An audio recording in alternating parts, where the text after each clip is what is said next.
Hello, everyone. Welcome again to Elevating Your Life with Paula Vail. Oh, another great show for you.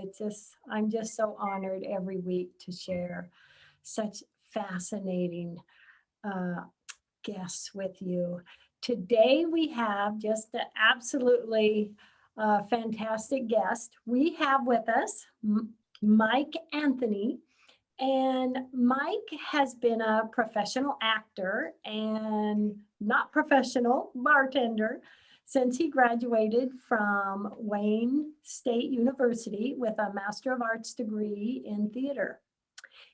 His first book, Life at Hamilton, chronicles the extraordinary time he spent as a theater bartender with an up-close perspective of Hamilton. I'm excited to hear about that. And his most recent book, which I've had the honor to read and absolutely loved it, Love Dad, is something that we are going to talk about today. Mike, first off, I want to say welcome. I'm so grateful to have you on the show. I'm honored to be here. Thank you so much for having me. I love it. I love it. Well, share with the audience a little more of your background and what prompted you to become an author and write these fantastic books of yours. Yeah. I mean, my story is just, I guess, further proof that you just never know what direction life is going to take. Early on, I had planned on being a high school science teacher. That was the initial plan way back when. Came nowhere close to that. Ended up instead becoming an actor, and then through a series of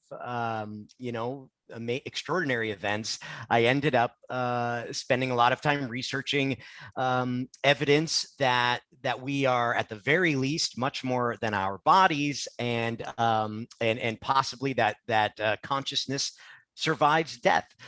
So I've had this very large spectrum of experiences and places that my life has gone. Oh, I love it. I love it. And isn't it true how fascinating it is, Mike, and how we truly, I just call it, this is my physical vehicle. This is my car for this lifetime. And I'm on the highway, and the next lifetime I'm going to be in a different car. Yeah. I mean, those are sort of, so I mentioned, I'd always loved science, right? So much so that that's what I thought back when I was in high school and early on in undergrad, that's what I was going to spend my life doing, teaching science. And science, the mainstream science anyway, is very clear on the question of life after death and consciousness. And that consciousness is a phenomenon, an epiphenomenon of the function of the brain. And that when the brain stops getting oxygen, that's the end of the story. So certainly there's no such thing as life after death, because consciousness is created by the brain, according to science. So though I've always been aware of that view that science takes, I'd also always doubted it for no scientific reason other than I simply had a sense that this can't be the whole story. There's got to be more to the story. Never guessing, though, that my life would end up going places that would prove to me beyond the shadow of a doubt, that science is definitely wrong on that particular front. Science is this amazing tool. It's made this possible, what's happening here today. I have electricity thanks to science, but and because of all of this sort of concrete things we're able to see that science has done for us, we give science a lot of authority, which it deserves in a lot of respects. But I think we can sometimes give it maybe too much authority. There are things that science has yet to figure out, and there are places that it's possible our scientific instrumentation, no matter how sensitive it might one day become, can never quite reach. That is a possibility, that there are things beyond our science, and I have personally now experienced things that certainly current science cannot explain, and yet it definitely exists in the universe. Yes. Give us a few examples, if you would, of some of the things that you've experienced or felt and realized that has really changed your mindset on, the reality of what's out there? Yeah, it all began when my dad suddenly passed in 2011, so about 10 years ago. So this has been all of the stuff that I talk about now. I like people to know, especially those on the skeptical side of the spectrum, as I am. What I talk about today, these conclusions I have not arrived at lightly. This is now a decade worth of energy and thought that I've put into to what we're talking about today. So yeah, when my dad died, things began to happen almost immediately that were very difficult for my brain to explain away. It started out with what we would call signs, I guess, butterflies showing up at odd times. And of course, I know what science says about uh, those things and how it's a function of the brain, assigning meaning to something that might not actually be there. Again, I'm aware of all of that stuff. That said, some of these butterflies were showing up at extremely odd places in extremely odd times. So, and of course, I talk about all of it in the book, specifically the events that happened. Songs playing on the radio, the coincidence, the timing of it just being really poignant. A whole series of things happened almost immediately following my dad's death, which sort of culminated in a person who's a medium, a person who claims the ability to talk to those who are dead, contacting my family out of the blue, telling me that my dead father was this woman was a total stranger, by the way, to my family, had never met any of us or my dad. She contacted my family to say that my dead father was so desperate to get a message to us that he basically found the nearest medium in his vicinity, connected to us or not, and started tapping her on the shoulder saying, please let my family know I'm okay. So that's how mediumship, typically in a typical scenario, you probably seek mediumship out. In our case, it sort of came beautifully splashing into our lives. And mediumship, again, is something that, of course, science says is silly, right? Science would say that John Edward, Crossing Over, which is the show I had been familiar with that was popular when I was in high school, now the Long Island Medium. Science says that those people have to be lying, either to themselves or just to us, but they have to be tricking us somehow, because there's no way science says they can be doing what they're doing. And that was sort of the background of my consciousness when this was going on, because I'd assume that surely, if there's any evidence that someone on this planet can talk to dead people, surely one of my science professors would have taught me about that. And because none of them ever had, I just assumed there couldn't be a whole lot to it. But I was definitely going to find there is a whole lot to it. And so that call coming into our house kicked off what would become now this 10-year journey. And I guess the bottom line is I ended up filming a documentary with a woman who claims to be a medium, and watching her time and again give readings to people that I knew she did not know. I was selecting these people. They could have been anyone on the planet. And I wanted to see if she could get information that when I knew she couldn't be cheating in any way.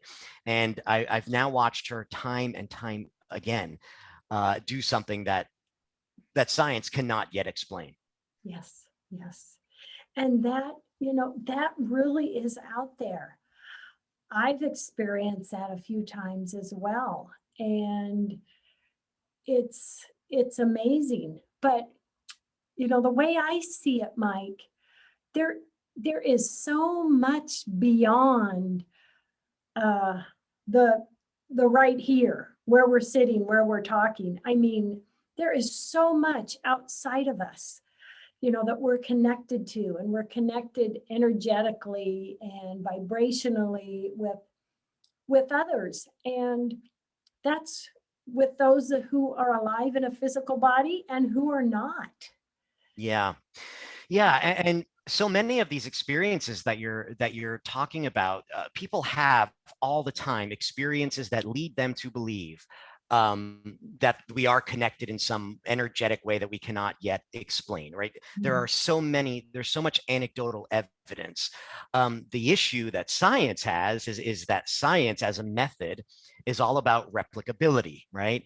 And these things that happen that are so convincing to us on a personal level, most of them you just cannot drag into a lab and put under a microscope. But because you can't put it under a microscope does not mean it's not happening. And that's what I'm trying to get across now to sort of the average person who might not be aware of all of the stuff that we're talking about right now.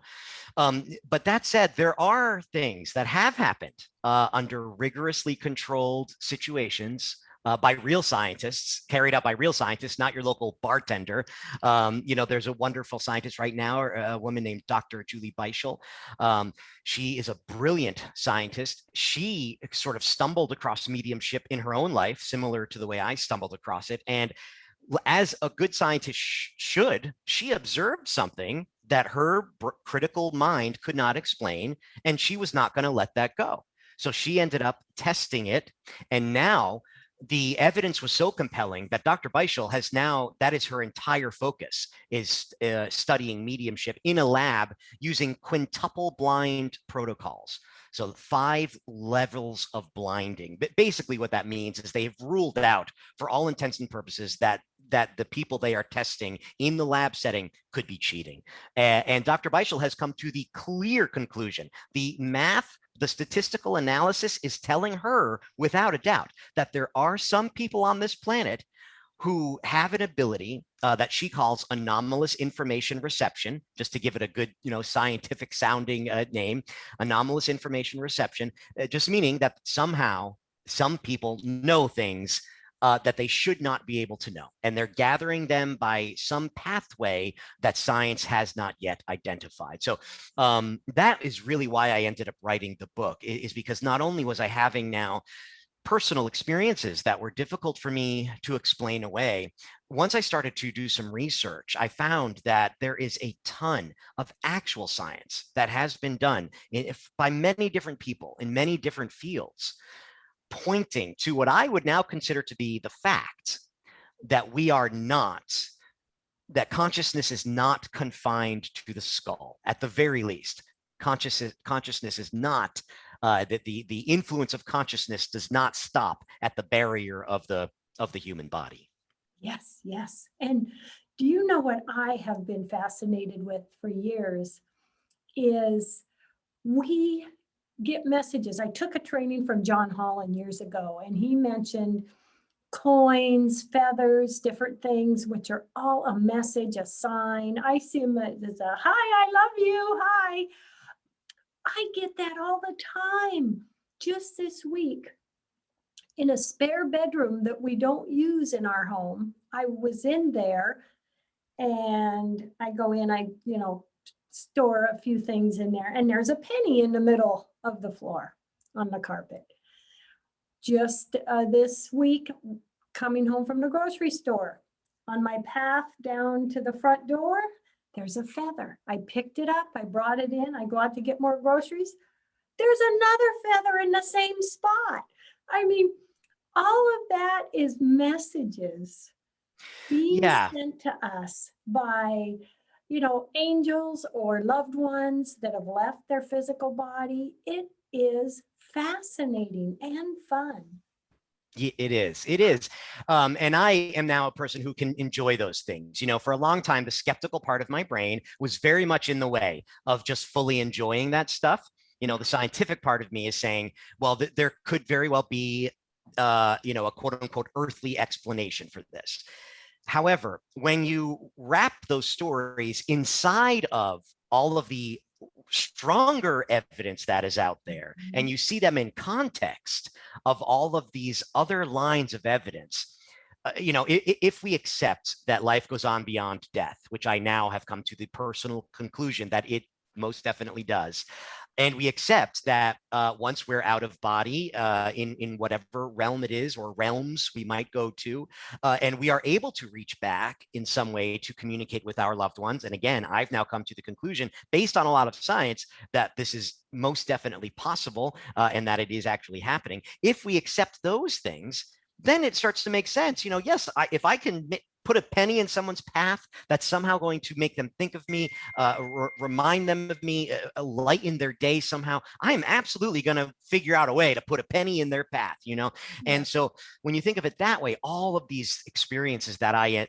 had that were so remarkable and coincidental, I now see as not coincidental at all. I now see them absolutely as being orchestrated and put into motion by my father, by my dead father, who was able to do all of these things once he was no longer confined to what I think is a rather limiting human brain.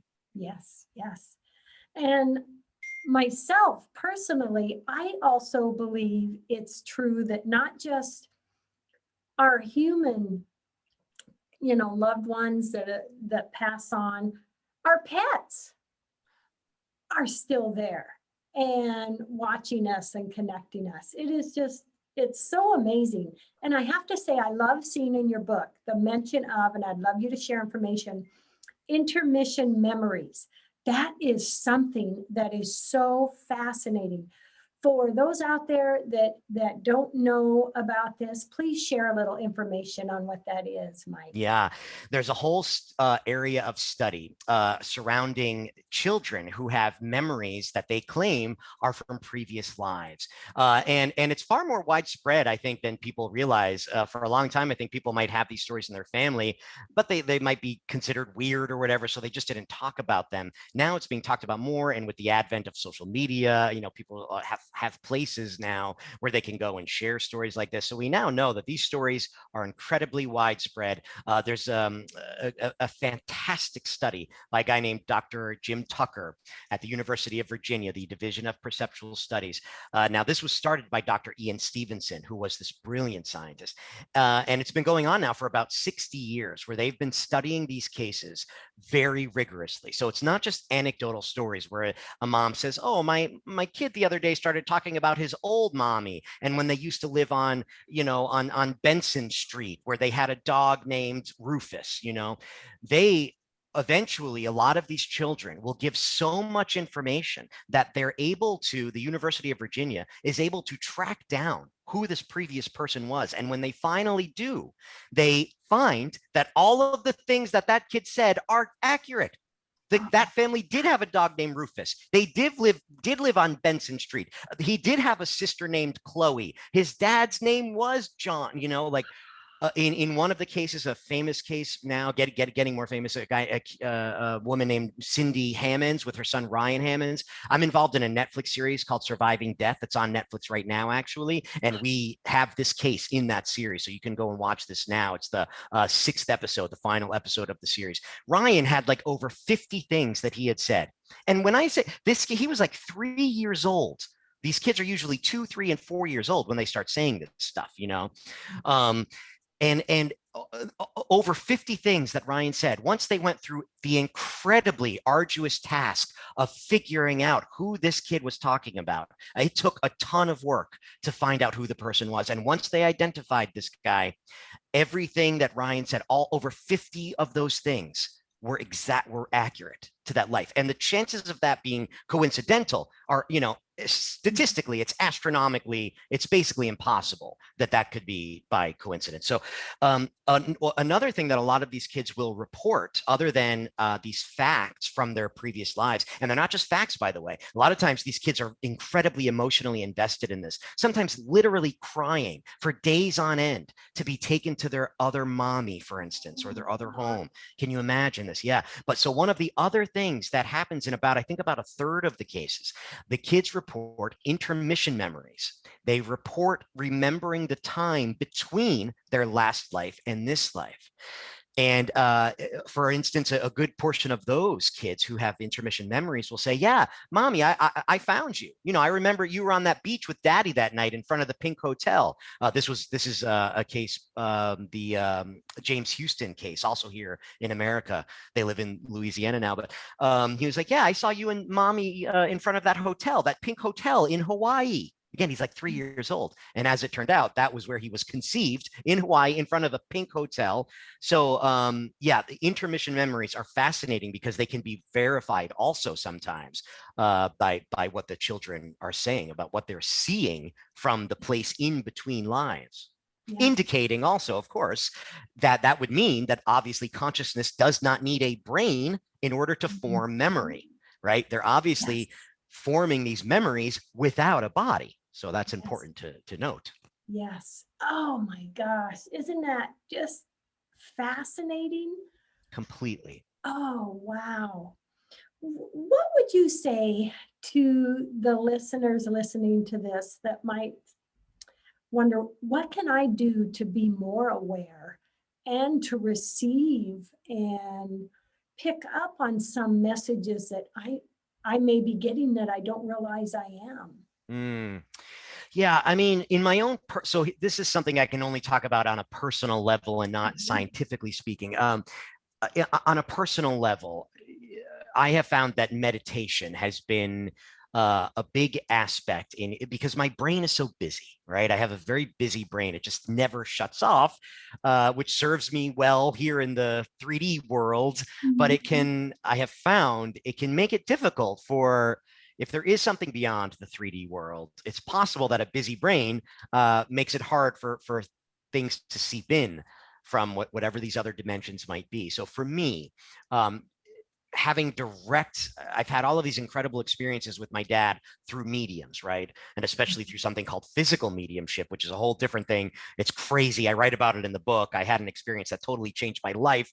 We don't have time, I guess, to talk about it today, but oh my God. Anyway, it's in there. But for having a more direct experience with my dad, I have found that quieting my brain through just meditation gives me this more direct relationship with my dad. And I mean that truly it is a relationship. My relationship did not end when my dad's physical heart stopped beating. It transitioned into a new relationship. That's all that it is, just a transition. So yeah, I guess that's my only advice from my own personal experience is that just trying to quiet that brain a bit and get more, down here is what has given me a more direct experience of things beyond what I can see with my eyes and feel with my fingers. Yes, yes. And that is great advice. Mike, tell everyone where they can, the names one more time and where they can get copies of your books. Sure. The books are Life at Hamilton. That's the one about my experiences at Hamilton on Broadway. And the other is Love, Dad, How My Father Died, Then Told Me He Didn't. Both are available on Amazon.com. And you can also get them through my website, which is MikeAnthony.com. And on the website, there are also some videos of the documentary that we're still 10 years in now working on, where you can see some of the process that we've been going through with that medium that I was talking about, who I have been testing. So there are some videos that you can watch there as well. Oh, how fun. Oh, I can just imagine some of the things that have gone on with that. It can just really make you awestruck. Yeah, I'll tell you that the crew capable. I'm sorry. Yeah, yes, yeah. The crew that I work with, and this is sort of by design, they're skeptical people. They're all highly intelligent, and most of them are very skeptical about all of this stuff. And I'll tell you that every single one of those crew members at this point has come to me at one time or another and said, it looks like there might be something to this. It looks like you might be right, I love it. I love it. Because it is.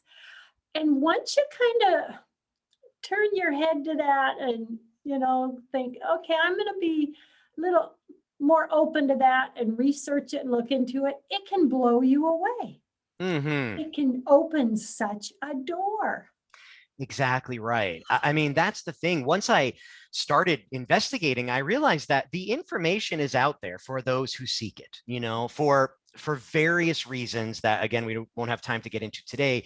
A lot of this stuff has not penetrated the mainstream, and so it's not talked about it in psychology courses in college. And yet it should be. The evidence, again, for these children who have these memories of previous lives, the evidence that things that have happened in their previous lives affect their psychology in this life, for instance. It's incredibly strong evidence. It's so strong that it should absolutely be taught, in my opinion, in every mainstream psychology course. But so for various reasons, it's not made its way yet into the sort of the general zeitgeist. We're slowly getting there, like with the UFO stuff that's happening right now with the Pentagon admitting that. I mean, that's, I think, a part of this. And once so the information's out there for those who are seeking it, and that's why my book is there. I felt like once these incredible things happened and I witnessed them, it felt like this is not mine to keep. This is a thing that happened that everyone should have access to if they want it. So it's out there if you're looking for it. Mike, thank you. With just a couple minutes left in the show, what last words do you want to leave with everybody today? Yeah, well, the other reason that I wrote the book is because the comfort that these experiences have brought me and my family, it cannot be understated. It entirely turned our lives around, entirely. I mean, I've always been a happy guy, an optimistic guy, but ironically, what had been the worst event of my life to that point, which was my dad's death, my dad turned around, and it's now I'm happier than I've ever been, because I have this awareness now, that life is so much bigger and grander, and the universe is so amazing, even more amazing than we already thought it was, that I'm now able to go through life with a very light step, because I recognize that even life can be very messy and very hard, especially, again, when we're operating through this human brain. To me, the evidence very strongly suggests, that love is the animating force behind the universe. And while we're in a human brain, it's easy to block that out. And it can be, the brain is sort of set up to look for threats, right? I mean, the brain is kind of set up that way, and it's easy to see the world as this kind of scary, dangerous place where these terrible things happen. And not that they don't, they do, but that is only just a sliver of the story. And there's a much greater universe out there. And so my hope is that the book brings comfort to people, because it's now my personal belief that we absolutely go on beyond death, that love survives the body. Love is not made in the brain. Love is made somewhere else, and it survives perfectly well the end of the brain and the body. Oh, yes. Oh, I'm right there with you, my energy brother. I love it. Oh, beautiful message. And, it's really fascinating and exciting to see that there are so much more evidence, so much more coming, and the scientific's showing us something that is really fascinating and, heartwarming. Yeah, it is. Yeah. It is. Yeah, scientists are starting to catch up to the stuff that you and folks like you have known for a long time. Science is starting to get there in at least on some fronts. Well, I am going to check out that Netflix. I'm going to do that. Please tell us one more name of the title. It's Surviving Death on Netflix. Surviving Death on Netflix. Yeah. I'm going to check it out. And I am just honored to have had you on the show today. This is great. I loved your book, and I love the message that you're sharing. So, Mike, thank you so much. It's been such a pleasure. Thank you so much, Paula. You're welcome. And everyone out there, love, hugs, and blessings. Thank you for joining us. Have a great day, everybody.